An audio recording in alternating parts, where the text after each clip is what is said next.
तीसरी पास बर्तन साफ करने वाला ये शख्स पा चुका है पद्मश्री अवार्ड। अब तक लाखों विद्यार्थी कर चुके हैं इन पर पीएचडी। तो आइए जानते हैं इस महान शख्स के बारे में। ये कवि जब कवि सम्मेलन में जाकर अपनी कविताएं सुनाते हैं तो दर्शक इनकी कविताओं को काफी ज्यादा ध्यान लगाकर सुनते हैं। इतना ही नहीं, इन्हें इनकी जबरदस्त कविताओं के लिए पश्चिम बंगाल, आंध्र प्रदेश और छत्तीसगढ़ के विश्वविद्यालयों में कविता सुनाने के लिए कई बार बुलाया गया।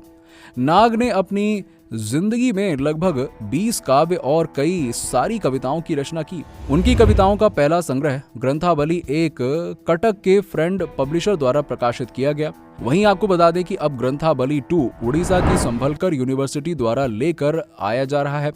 इतना ही नहीं, ये यूनिवर्सिटी के सिलेबस में भी शामिल किया जाएगा। नाग अपनी बेहतरीन कविताओं के लिए उड़ीसा की साहित्य अकादमी द्वारा सम्मानित भी किए जा चुके हैं। इतने बड़े कवि होने के बाद भी नाग ने आज तक पैरों में चप्पल नहीं पहनी।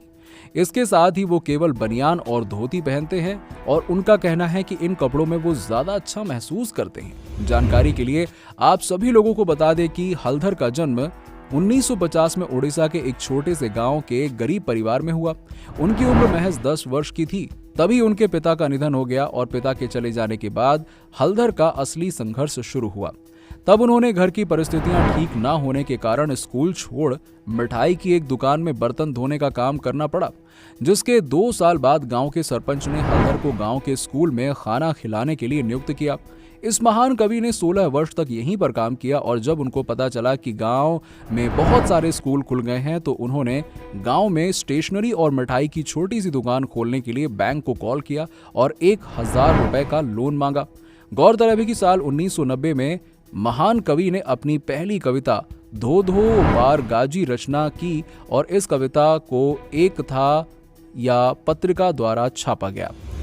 आज से इस गीतकार की कविताओं को पत्रिकाओं में स्थान मिलने लगा। इसके बाद से ही आसपास के गांवों में भी कविता सुनाने के लिए इन्हें बुलाया जाने लगा और इनकी कविता इतनी लोकप्रिय हो गई कि इनको लोक कवि रत्नम के नाम से जाना जाने लगा। जानकारी के लिए आप सभी को बता दें कि इस महान कवि और गीतकार को 2016 में राष्ट्रपति द्वारा पद्मश्री अवार्ड से सम्मानित किया गया है। तो हलधर के बारे में आपकी क्या राय है, नीचे हमें कमेंट सेक्शन में कमेंट करके जरूर बताइए और हमारी इस वीडियो को फेसबुक और व्हाट्सएप पर ज्यादा से ज्यादा शेयर करें।